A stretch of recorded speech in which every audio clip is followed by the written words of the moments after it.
Finding the domain of a rational function. First off, a rational function is a fraction with polynomial numerator and denominators. So an example would be, let's say f of x equals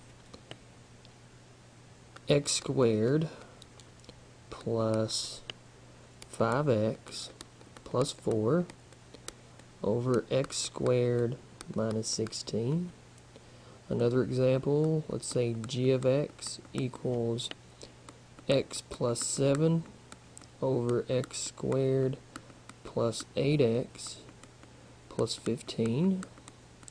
And we'll give a third one, h of x, which is x over x squared plus 1.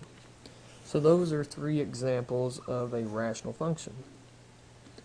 Now, if you recall, the domain is the set of all values x that can be substituted into the function. So, with a rational function or a fraction, you have a restriction. Your denominator cannot equal 0. Okay? The denominator cannot equal 0. So in order to define the domain, you have to figure out what values will make the denominator 0. For instance, if I want the domain of f, I would simply take the denominator here, x squared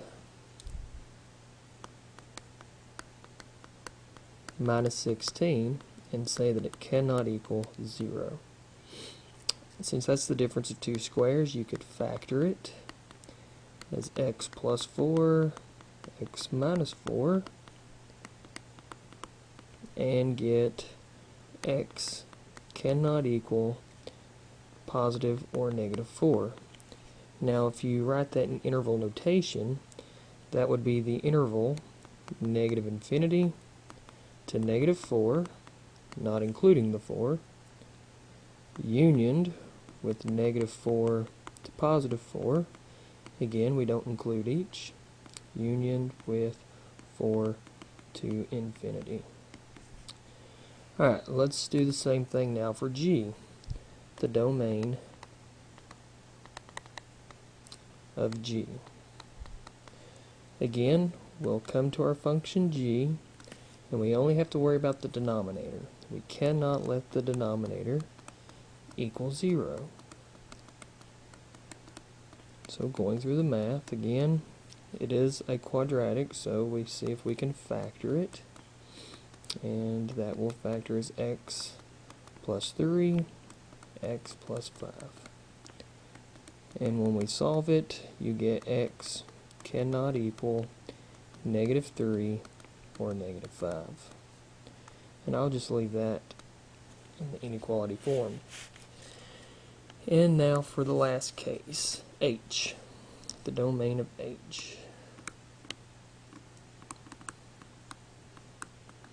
Well, in this case, we have x squared plus 1 in the denominator. So if we say that that cannot equal 0, this time I'm going to try and solve it just by isolating the variable, so we can subtract 1 from both sides. We get x squared cannot equal negative 1. Take the square root. X cannot equal plus or minus the square root of negative 1, which is the imaginary number I. So in this particular example, there isn't a real number that will make the denominator 0. So for the domain, we just simply say, and I'll write this one in set builder notation, we say all values x such that x belongs to the real numbers.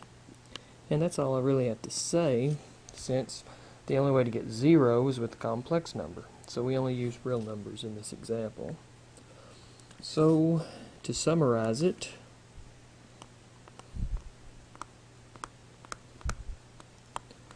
one, set denominator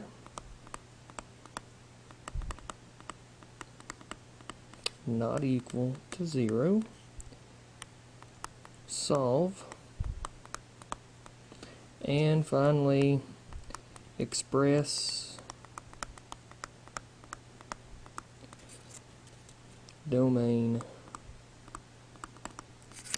either as an interval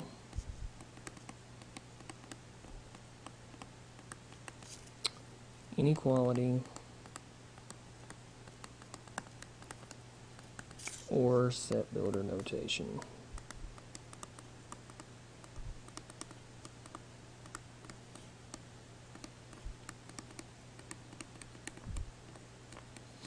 Any of those last ways of expressing your answer are accepted. It just depends on what the problem wants you to do. It may say to write it as an interval. It may have it written just simply as an inequality or in set builder notation.